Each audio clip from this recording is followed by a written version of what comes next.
दोस्तों, जैसे ही दिल्ली एनसीआर में पोल्यूशन होता है तो सबसे बड़ी जो दिक्कत होती है दिल्ली वाले या इसके एनसीआर वाले कि भाई इस पोल्यूशन में हम क्या करें, कहाँ जाएं, कौन सी ऐसी जगह जाएं जो ज़्यादा दूर भी ना हो और जहाँ पर हम अपने परिवार को साफ़ हवा दे सकें।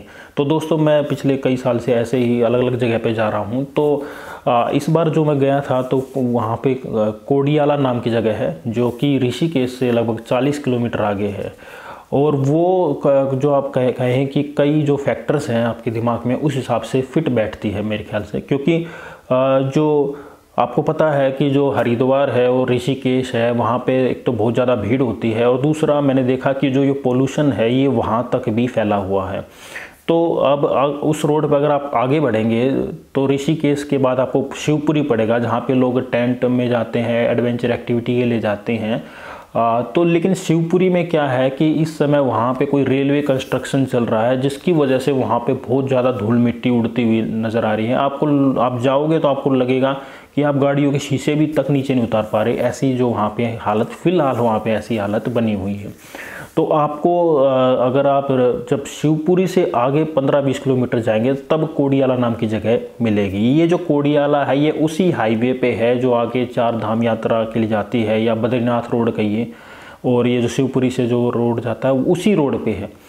तो वहाँ पे फ़र्क ये है जो मुझे नज़र आया, तो वहाँ पे जो बीच है, जो गंगा के किनारे जो रेती होती है, जो जिसे बीच भी बोल देते हैं, तो बहुत बड़ा बीच है। मतलब आपको जैसे गोवा में बीच होते हैं ऐसी फीलिंग आएगी। फ़र्क सिर्फ ये है कि भाई गोवा में जो पानी है वो खारा होता है, वो आँखों में चला जाए तो जलन होती है, लेकिन यहाँ पे गंगा नदी का पानी है जिसमें आप नहा सकते हो और उसमें कोई दिक्कत नहीं है, मतलब आपको अच्छा महसूस होगा। और गोवा में अगर आप जब जाते हैं तो वहाँ पे आपको गर्मी लगती है, लेकिन यहाँ पे आपको थोड़ी सी ठंडक लगती है।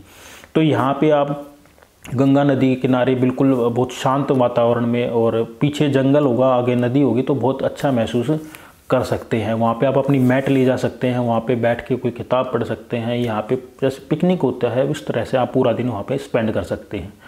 अब बात यह है कि कोडियाला में जाए तो रुके कहाँ, तो मैंने भी वहाँ पे कई सारे जो ऑप्शन है वो एक्सप्लोर किए थे। तो सबसे पहले अगर मैं बात करूँ तो वहाँ पे जैसे टूरिज़्म है, जैसे जो उत्तराखंड टूरिज़्म है GMVN, उसका एक अपना एक बहुत ही अच्छी लोकेशन पे बना हुआ कोडियाला। GMVN आप सर्च करोगे कोडियाला से तो वो आपको मिलेगा, और वो बहुत ही अच्छी लोकेशन पे भी है। लेकिन वहाँ पे ये है कि जो प्राइसेस हैं जैसे गवर्नमेंट का है तो फिक्स होते हैं। तो वहाँ पे जब मैंने पता किया तो वहाँ पे मिनिमम 6,500 से रूम स्टार्ट हो रहा है। लेकिन लोकेशन बहुत अच्छी है, सुंदर है, एक दिन वहाँ पे आप बिता सकते हैं। अगर आपका बजट है तो आप वहाँ पे ज़्यादा दिन भी बिता सकते हैं।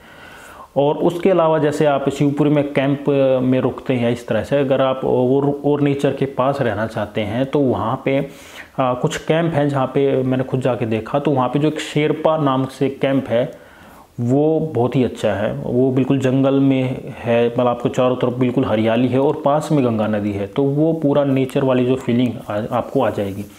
उसके लिए थोड़ा नीचे उतरना पड़ता है, तो वो अच्छा ऑप्शन है। उसके अलावा एक अल्पाइन नाम का कैंप भी है जिसमें बताते हैं कि भाई आपको राफ्ट से नदी के दूसरे किनारे पे जाना होता है और वहाँ पे जाके रुकते हैं। और कुछ जो कैंप हैं वो देखिए कि जो पहाड़ के ऊपर है, नदी के पास नहीं है, पहाड़ के ऊपर है, तो वो भी हैं। जैसे कैंप क्रॉस फायर है और इको टेरा है, वहाँ पे नदी नहीं है लेकिन वो पहाड़ की तरफ ज़्यादा थोड़ा ऊंचाई पे है, तो वो भी आप ट्राई कर सकते हैं। और उसके अलावा वहाँ के अगर आपका बजट और ज़्यादा मतलब अच्छा है तो वहाँ पे आप एक रागा बाय द गेंजिस ऐसे करके नाम से भी है, उसमें लगभग 10,000 से या 15,000 रुपये तक का भी आपको कमरा मिलता है। मतलब वो कहीं तो आप 4 स्टार या 5 स्टार की कैटेगरी में आता है। और उसके पास में जो ताज होटल है, जो ताज वालों का है, वो भी है, जिसमें आपको पता है कि 50,000 का भी कमरा हो सकता है और लाख रुपए का कमरा हो सकता है, लेकिन वो भी वहाँ पे है। तो एक तो बड़ी बात ये है कि अगर वो वहाँ पे है तो वहाँ पे कुछ न कुछ जो लोकेशन है या सराउंडिंग है वो बहुत ही ज़्यादा अच्छी है। और एक और वजह आप ये समझेंगे कि जो प्री वेड शूटिंग वाले होते हैं, जो शादी से पहले प्री वेड शूट कराते हैं आजकल, तो वहाँ पे वो लोग आते हैं प्री वेड शूटिंग कराने के लिए। आपको दिख जाएंगे, आप जाओगे तो बहुत सारे, तो वो ऐसी जगह देखते हैं जहाँ पे शांति हो, जहाँ पे बहुत अच्छा सा व्यू हो, तो वहाँ पे आते हैं। तो इसका मतलब ये है कि लोकेशन तो बहुत अच्छी है, इसलिए वहाँ पे लोग आते हैं।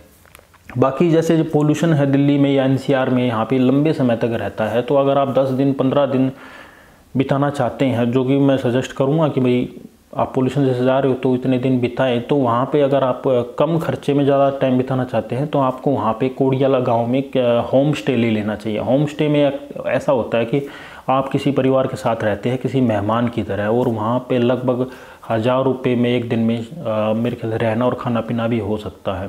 तो ये कई सारे ऑप्शंस हैं जो आप एक्सप्लोर कर सकते हैं। और तो ये जो था मैंने अपना एक्सपीरियंस आपसे शेयर किया। अगर आपके कोई बात है जो इसमें आपको आपके काम आ जाए तो आप मुझे कमेंट करके ज़रूर बताना। आपके मन में कोई और सवाल है तो आप वो भी पूछ सकते हैं। जो मेरा जो चैनल है रैशनल इंडिया, वो इसी तरह की जो जानकारी है मैं अपने वहाँ पे शेयर करता हूँ। तो मिलते हैं अगले किसी वीडियो में। धन्यवाद।